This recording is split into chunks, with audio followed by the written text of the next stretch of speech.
আজকে আমি তোমাদের এসকেএম স্যার বলছি তোমাদের রিসার্চ রিপোর্ট রাইটিং এর যে স্ট্রাকচার তার শেষ পর্ব অর্থাৎ এন্ড পার্ট তোমাদের সামনে তুলে ধরছি। এন্ড পার্টে তিনটি অংশ থাকে। Number 1 reference and bibliography, number 2 appendix and number 3 index. এবার আমরা প্রথমে রেফারেন্স নিয়ে আলোচনা করব। Reference and বিব্লিওগ্রাফি। রেফারেন্সটা হলো গবেষণাপত্রের সর্বশেষ ধাপ হচ্ছে রেফারেন্স বিভাগ।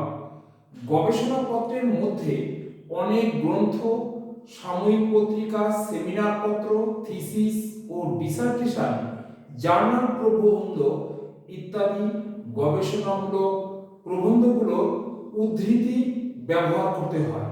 সেই উদ্ধৃতিগুলো কারা লিখেছে, কিভাবে সেগুলো আমাদের রেফারেন্স বা বিব্লিওগ্রাফিতে আমরা উল্লেখ করি। সেই লেখক যদি হয় তাহলে লেখকের প্রথমেই আমরা লেখকের পদবি দেব, তারপর লেখকের প্রথম নাম, প্রকাশ সাল, ব্যবহৃত উদ্ধৃতি শিরোনাম, জার্নালের নাম, ভলিউম নাম্বার, পেজ নাম্বার উল্লেখ করতে হয় এই অংশে।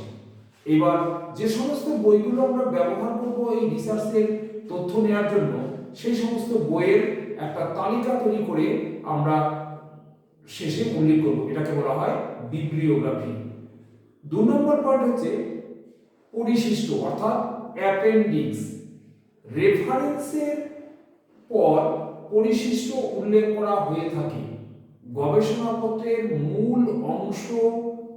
মূল অংশে যে সকল তথ্যসমূহ যুক্ত করা যায় না তাদের এই অংশে গবেষক উপস্থাপন করতে পারেন।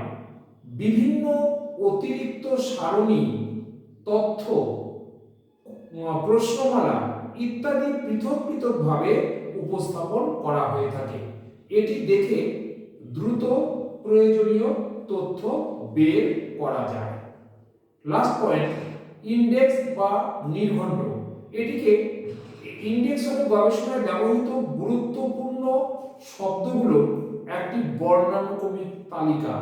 এর সাহায্যে গবেষক বা পাঠক সহজেই তার প্রয়োজনীয় তথ্য সংগ্রহ করতে পারে।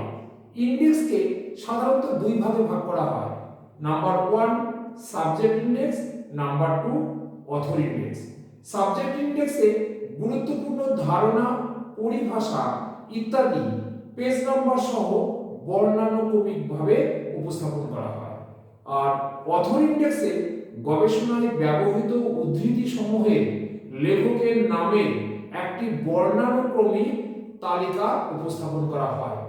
লেখকের পদবি অর্থাৎ সারনেম প্রথমে লিখতে হয়, তারপর তার first name and middle name যদি থাকে, এরপর পেজ নাম্বার সহ উপস্থাপন করা হয়। এর ফলে পাঠক সহজেই তার প্রয়োজনীয় তথ্য সংগ্রহ করতে পারে। এবার আমি তোমাদের কিছু নমুনা কোশ্চেন বলবো। নমুনা কোশ্চেনগুলো এরকম হতে পারে, সাধারণত তোমাদের যে কোশ্চেন থাকবে তার সঙ্গে 4টি অপশন থাকবে, সঠিক উত্তর তোমাকে টিক মারতে হবে। তাহলে এই ক্ষেত্রে আমি 4টি অপশন আমি দিইনি, শুধু ট্রু অর ফলস দিয়েছি, তা যাতে তোমরা উত্তরটা সঠিক উত্তরটা জানো এবং পরীক্ষার হলে অপশন যাই থাকুক না কেন তুমি সঠিক অপশনটা টিক মারতে পারবে। তাহলে নাম্বার 1 গবেষণা হলো সত্যানুসন্ধানের পত্রিকা। এটা ট্রু অর ফলস? এটা ট্রু। প্রজেক্টকে প্রতিবেদন হিসাবে বিবেচিত করা হয় না। এটা ট্রু অর ফলস? এটা ফলস। গবেষণার মুখ্য কর্মসূচি হলো প্রতিবেদন লিখন। এটা ট্রু অর ফলস? ট্রু। গবেষণার কার্যাবলী, উদ্দেশ্য, পদ্ধতি, সিদ্ধান্ত ইত্যাদি উপস্থাপিত করা হয় প্রতিবেদনে। এটা true or false? True. Abstract প্রতিবেদনের মূল অংশে লেখা হয়। এটা ট্রু অর ফলস? এটা ফলস। পরিশিষ্ট প্রতিবেদনের প্রারম্ভিক অংশে লেখা হয়। True or false? এটা ফলস। নাম্বার 7 গবেষণাপত্রের শিরোনাম সংক্ষিপ্ত, সহজ ও আকর্ষণীয় হওয়া উচিত। এটা ট্রু অর ফলস? এটা ট্রু।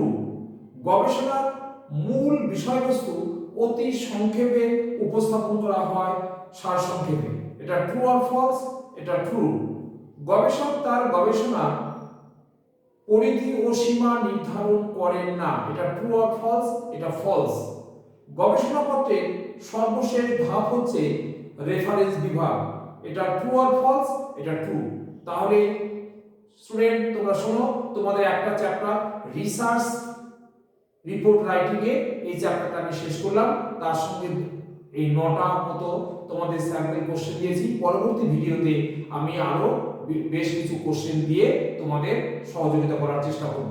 Thank you students.